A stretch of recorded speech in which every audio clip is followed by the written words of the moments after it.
Salve, minha gente! Sejam bem-vindos! Eu sou Eric Camacho e com a minha voz de volta você está mais um Bíblia para Preguiçosos. No vídeo de hoje você vai ouvir aqui a leitura da segunda carta de São Paulo aos Coríntios, a continuação. Então, se você está comigo, por favor, assista o vídeo até o final, deixa aí o seu like e inscreva-se neste canal. Vamos à leitura, capítulo 6. Visto que somos colaboradores de Deus, nós exortamos vocês para que não recebam a graça de Deus em vão. Pois Deus diz na Escritura: eu escutei você no tempo favorável, e no dia da salvação vim em seu auxílio.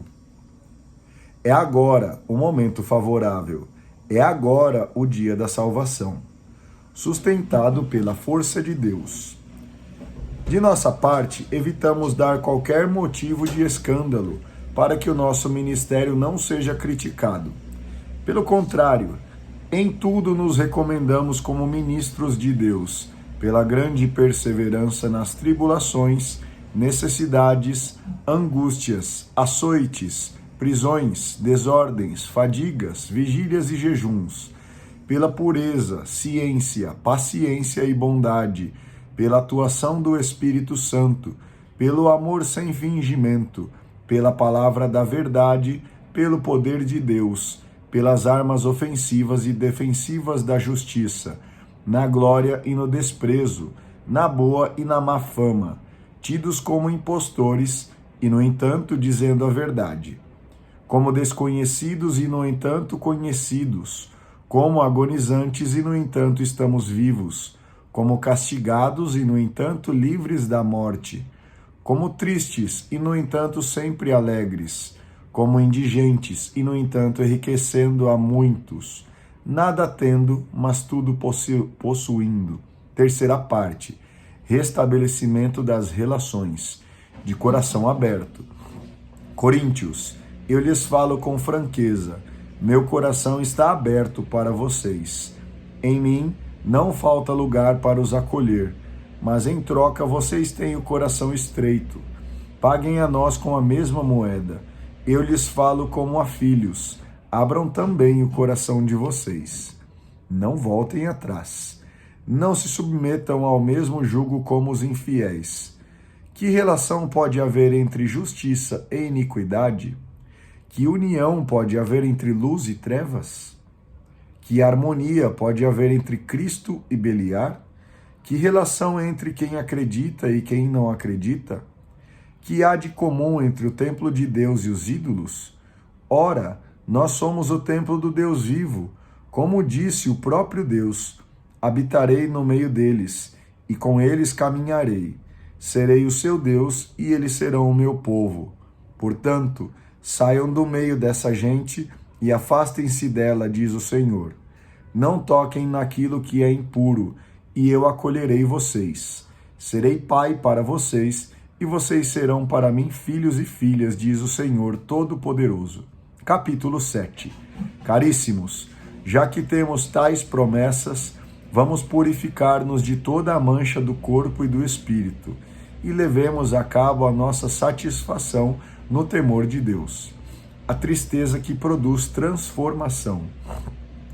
Acolham-nos no coração de vocês.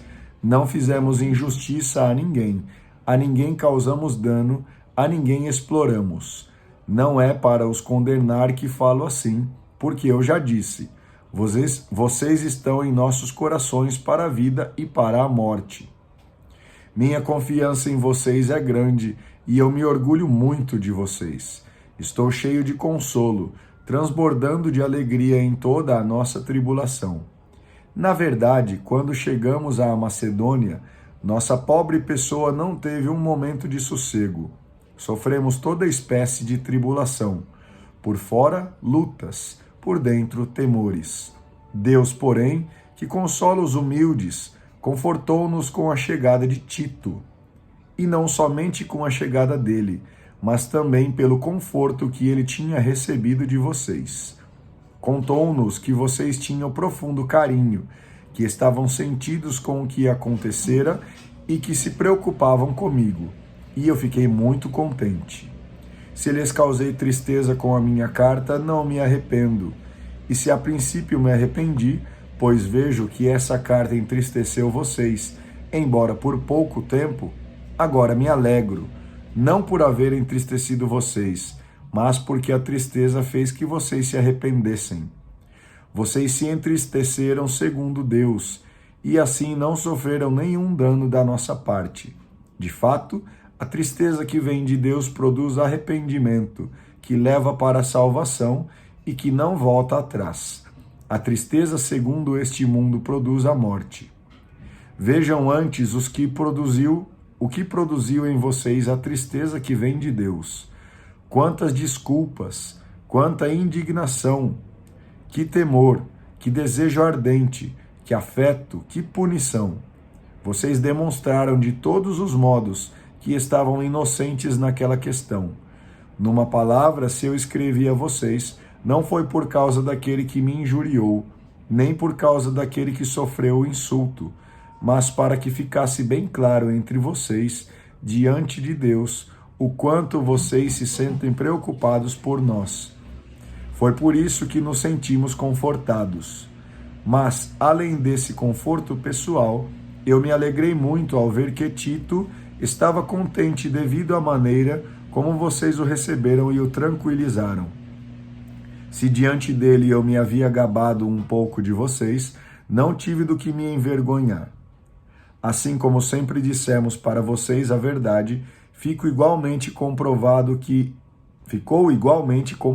que era verdadeiro o elogio que tínhamos feito de vocês para Tito. Ele sente por vocês afeto ainda maior, ao lembrar-se da obediência de vocês e de como o acolheram com temor e tremor. Eu me alegro, portanto, de poder confiar em vocês, aconteça o que acontecer. Quarta parte, coleta para os cristãos de Jerusalém, capítulo 8, o exemplo dos cristãos da Macedônia. Irmãos, agora damos a conhecer a vocês a graça que Deus concedeu às igrejas da Macedônia. Em meio às muitas tribulações que puseram à prova a essas igrejas, a grande alegria e a extrema pobreza delas transbordaram em riquezas de generosidade. Eu sou testemunha de que eles, conforme seus meios e até além de seus meios, com toda espontaneidade e com muita insistência, nos rogaram a graça de tomarem parte nesse serviço em favor dos cristãos. Ultrapassando qualquer de nossas expectativas, eles se entregaram primeiramente ao Senhor e, pela vontade de Deus, também a nós. Por isso, insistimos junto a Tito para que termine essa obra de generosidade que ele já havia começado entre vocês. O exemplo de Cristo. Em tudo vocês sobressaem, na fé, no dom da palavra, no conhecimento e entusiasmo, além do amor que vocês têm por nós. Pois então, procurem também distinguir-se nessa obra de generosidade. Não digo isso para lhes impor uma ordem, cito para vocês o exemplo de outros, para lhes dar ocasião de provar a sinceridade do amor que vocês têm. De fato, vocês conhecem a generosidade de nosso Senhor Jesus Cristo. Ele, embora fosse rico, se tornou pobre por causa de vocês, para com a sua pobreza enriquecer a vocês.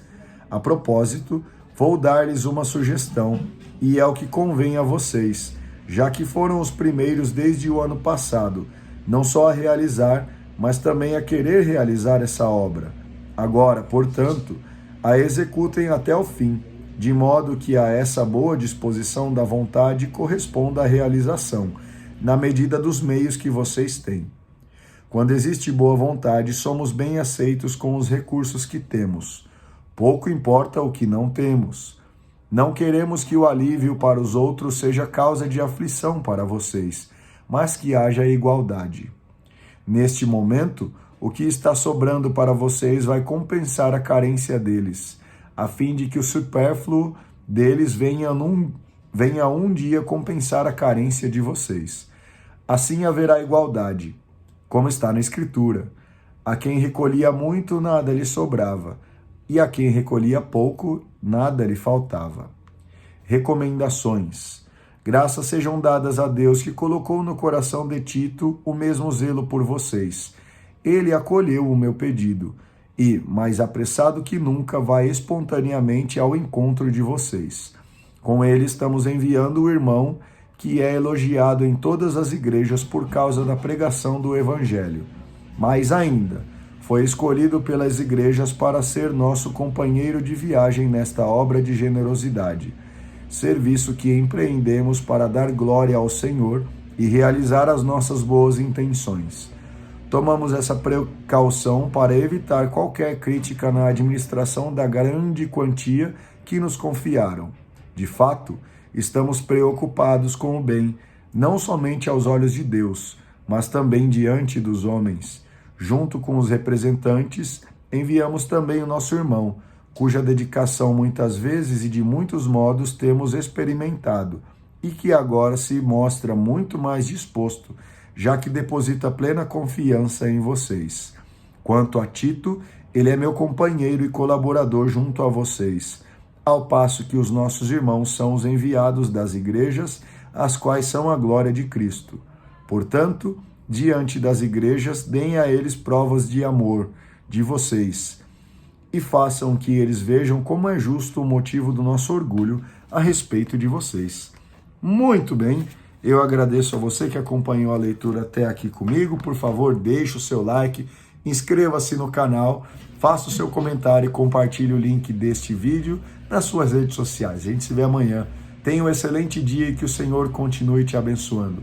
Um grande abraço e tchau!